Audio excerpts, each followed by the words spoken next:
Doncs actualment l'etapa juvenil està vista com una etapa en la qual les persones hem de formar la nostra personalitat i hem de transitar cap a una etapa adulta en què aquesta etapa adulta estarà exempta de contradiccions, haurem entrat a dintre del model capitalista de vida de qualsevol persona. Durant la seva etapa juvenil, que és transitòria, estan subjectes a diversos intents per part del sistema actual, tant a nivell personal com a nivell econòmic, de formar persones que no qüestionin l'ordre de les coses. Els joves ens hem d'autoorganitzar perquè, primer de tot, ens hem d'organitzar per provar de canviar la societat en la que vivim. El jovent, organitzant-nos només en tant que joves, podríem aconseguir escapar d'aquests intents per part de la societat ja creada i exempta de contradiccions per imposar-nos el seu model i llavors nosaltres poder definir el nostre propi model i poder fer néixer, com a joves, una nova societat.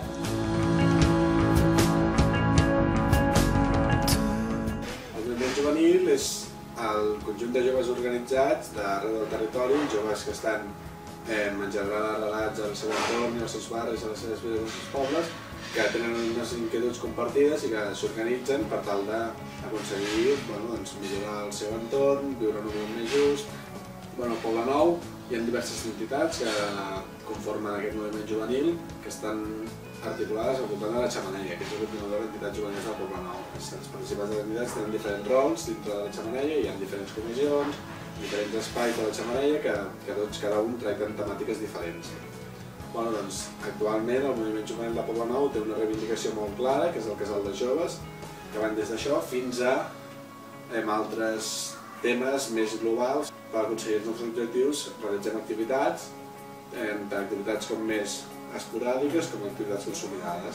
Actualment d'activitats consolidades és bàsicament l'espai jove de festes majors, és un espai on ens reunim les joves del barri per muntar les festes majors i després fem activitats puntuals que ens posem davant de la xemeneia i fem des de concerts fins a xerrades, fins a dinàmiques i també és molt important un espai que ara darrerament s'ha consolidat bastant, que és Sant Joan.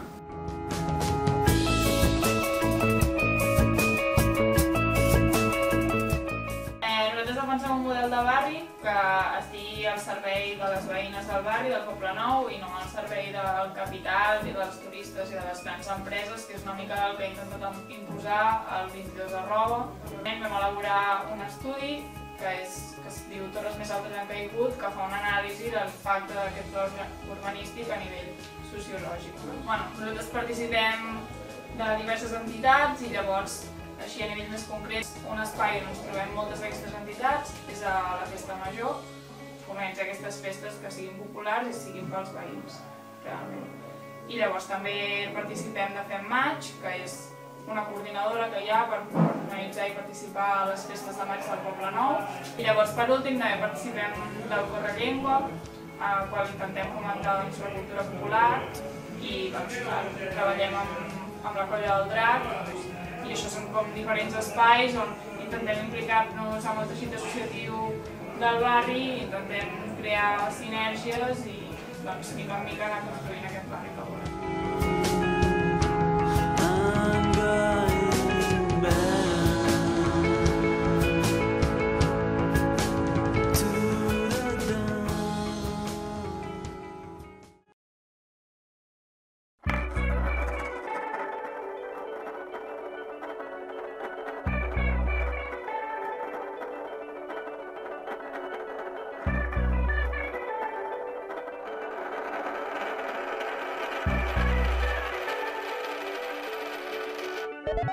La nostra història són les cases de fantasmes que quedaren estancades en la ruïna i la vergonya. El nostre rostre és una història inacabada d'uns amants que pretenien compartir la seva història. El nostre port és una sala d'hospital. Som independentistes degut a l'imperialisme que patim de l'estat espanyol i francès a cadascun dels racons de la nostra terra. Ho som pels atacs reiterats a la nostra cultura, llengua i tradicions. La independència com a eina que permeti al poble català decidir sobre el seu futur econòmic, polític i social.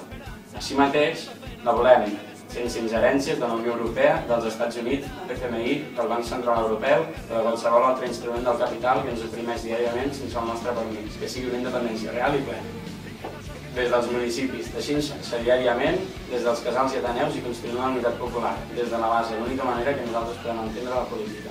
Nosaltres som feministes perquè considerem que la lluita feminista és indispensable per a la construcció d'una societat que sigui veritablement justa i igualitària. A més, el sistema capitalista utilitza el patriarcat com una eina d'opressió des de les institucions, com per exemple els atacs que estem rebent últimament al dret a decidir, al dret al propi cos, amb la reforma de la llei de l'avortament, i des d'una perspectiva més personal, més íntima, com són, per exemple, els models de relacions respectives, els canons de bellesa que se'ns obliguen a seguir a partir de la classe estètica, com ens coerciten la nostra identitat i orientació sexual. Nosaltres treballem el feminisme tant des d'una perspectiva més de discurs, de formació. Per exemple, aquí a Poblenou organitzem cada any el cicle Dona, que és un cicle en el qual muntem diferents tipus de xerrades, tallers, tot al voltant d'aquest tema, i també des d'una perspectiva més reivindicativa, més de desobediència, és a dir, de treballar al carrer i de fer visibilitzar la lluita i sobretot la necessitat d'aquesta lluita.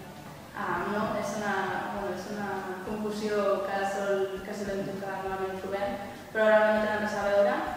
El masclisme és una ideologia opressora i el feminisme, en canvi, és un moviment d'alliberació. El feminisme és un moviment sociopolític que neix amb la intenció d'aconseguir una igualtat entre homes i dones. En l'actualitat treballa més les coses del discurs de gènere. I el masclisme, en canvi, són totes aquelles actituds, creences, que estan dirigides a perpetuar uns rols de dominació basats en la figura de l'home com dominant i la figura de la dona com submesa i una sèrie de models heteronormatius. Tot això és el que engloba el sistema patriarcal.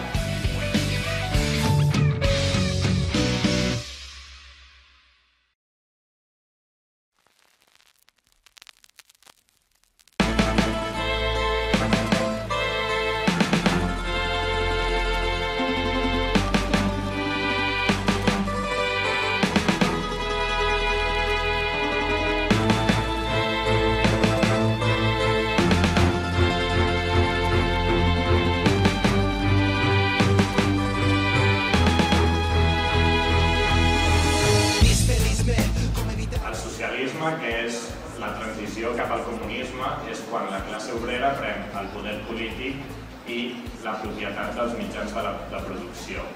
Això permet a la classe obrera decidir sobre ella mateixa i decidir el seu futur. Nosaltres pensem que el socialisme és el sistema que millor servirà a la classe obrera per solucionar els seus problemes diaris, com per exemple poden ser l'atur, la precarietat laboral, la falta d'una bona educació i tots aquests problemes que trobem en la nostra societat. El capitalisme és un sistema en el que fàbriques, bancs, camps i comerços són propietat privada d'un grup social que és la burgesia i els que no posseeixen aquests mitjans de producció estan obligats a treballar per ells. Els obrers lluiten per millorar les seves condicions laborals i la burgesia lluita per tenir més capital, el qual significa empitjorar les condicions laborals dels obrers per obtenir més benefici. Ara mateix vivim en un procés d'acumulació capitalista on la majoria de diners s'acumulen a les mans d'uns pocs i la resta queden desposseïts.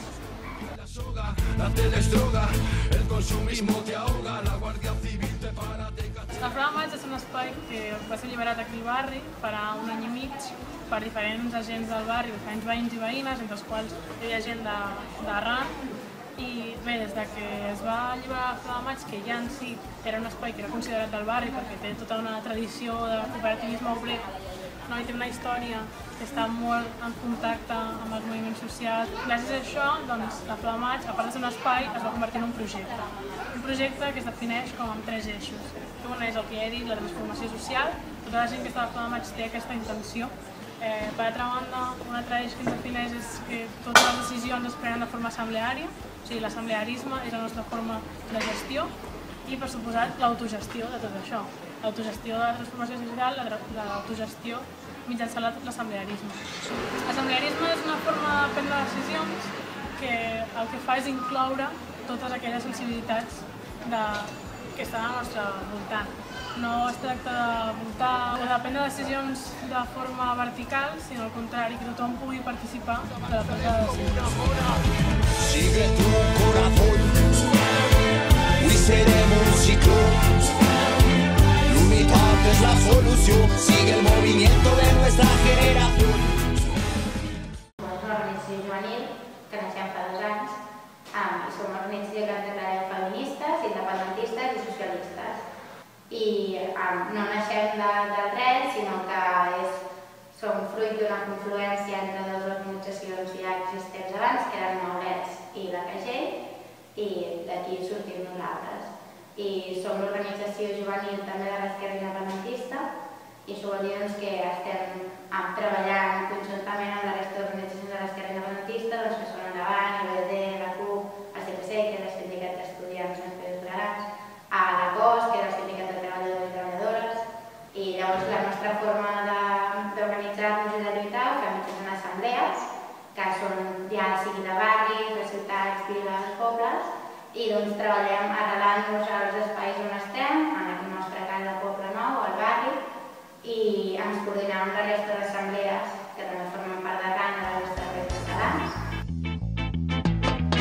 Amb l'aigua sota els peus, triem continuar la corda. Correm conscients d'on anem, tenim raons de sobres.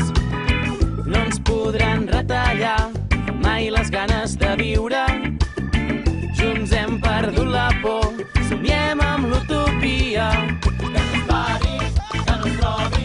Som la serp de la revolta que s'amaga dins la poma. Que s'ofegui en la història. L'escriurem de part dels febles, dels vençuts en la memòria. Tenim l'esperança d'un futur digne, una història que hem d'escriure. Sabem que és possible si ho construïm. Només hi ha un secret, és sentir. Hi ha un bloqueig. Bueno, és igual, segueix. La Frau de Maig és un espai... Volem una independència que permeti ens parar de riure en colla. Vale, va, pobre, tio. Va, quina independència voleu? Volem una independència que... Ai, que sí, joder. Vale. Volem una independència com a eina que permeti al poble... Nosaltres defensem un model de barri que... No, que mira'm a mi, perquè és que mirant a la càmera... Vale. Els tipus de relacions